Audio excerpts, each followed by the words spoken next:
right, we're talking about happiness. Raising happiness in children, but also, I think, for us. Well, everyone can use just even a refresher in how to hone those happiness skills. And joining us is Christine Carter, and she is also, you can find her website at RaisingHappiness.com. There you see it right now. That's her website. And she is joining us. She works up at UC Berkeley for the greater good. Thank you for being with us today, Christine. And also, I know we're going to talk about some of those tips on what moms can do today.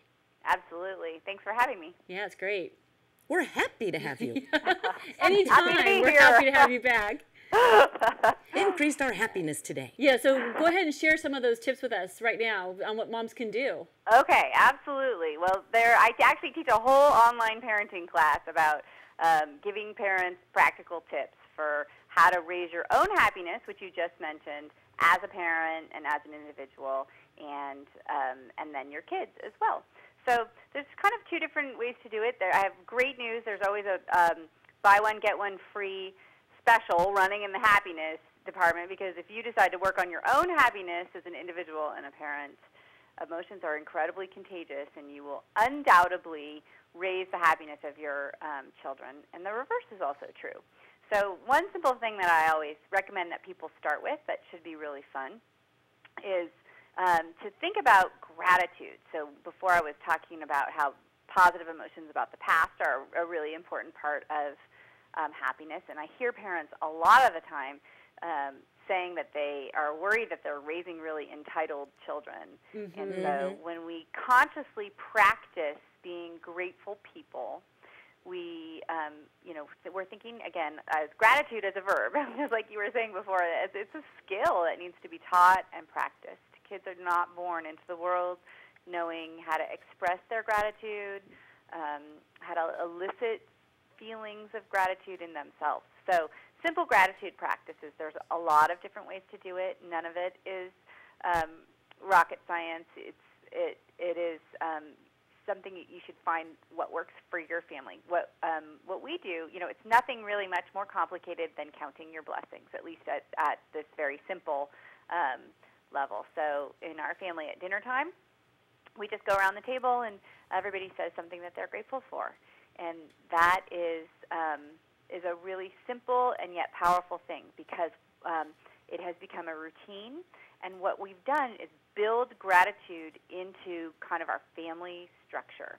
So even when neighborhood kids come over, everybody sits down and they immediately know that they're going to say something that they feel grateful for. We've been doing this for a long time. When you have the neighborhood kids come over and you're doing that, are you sitting around, are they coming over for dinner, or are they coming over on a play date?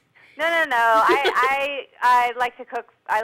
And so neighborhood families will come over for dinner, and everybody sits down, and everybody knows. It feels very hokey for some people at first, but you get used to it, and then it feels so good to be grateful. It is a real form of positive emotion and happiness. I like that. Well, Oprah is always big on the gratitude list, and I think what happens is it promotes awareness of how good your life really is. It does, and it allows you to dwell on the positive. So now when kids come and adults come to my dining room table, they automatically start feeling grateful because they're in the habit of doing that. And that's what we want to do with our families. That's the opportunity that we have, is to set up habits and routines that routinely elicit positive emotions like gratitude. So we do it again at the end of the day. It's a little bit different. The kids tell me 3 good things about their day. And so this gives them a really positive way to end the day, which is a great thing to do. It helps them, sleep better, and it's always good to end on a high note, for sure. And once again, they lay down their little heads in bed, and they start thinking about the good things that happened during the day. And I think that's important because it's so easy. It's really easy to get caught up in the problems of the day or the negative things of the day. And it really does take, you really have to consciously make an effort to say, absolutely validate those things that happened during the day, but it's not about putting a spin on it, but really look at what are the good things that happened, even if they're tied to the negative things. Does that make sense? Yeah, absolutely. And And I think the end of the day can really be a good time to process some of the negative things that have happened. And we just need to make sure that we allow time for both things to happen, that we don't end up in a big downward spiral. Kids are tired. They're recounting, something awful that happened at school, which you, of course, want them to talk about and tell you. And you want to have that space for them to process and cope with the negative things. But oftentimes, at the end of the day, when they're tired, it can turn into something much more dramatic. Absolutely. Start ruminating on it. And so, we always say, we talk and we listen, and then I say, okay, now we're going to talk about something positive. Now we're going to, I know the whole day wasn't horrible. The most memorable part of your day might have been horrible, but the whole day wasn't. And it's very, very sweet the way that it often plays out. I say, okay, so tell me one good thing first. Let's just start with one if they're having a bad day. And almost always it's right now. Well, Christine, I have a friend of mine, every single night, part of the ritual of her 3 children going to bed, she will note to them the 3 positive things about them from that day. Like her daughter, I noticed how helpful you were cleaning up the kitchen after dinner. And then she'll, give 2 more. Great. So she's just being very practical about it. Yeah, that's great. And the kids, that's their favorite time of day, of course, because everybody likes to hear something nice about themselves. Say something really good about me. Yeah. Right? Yeah.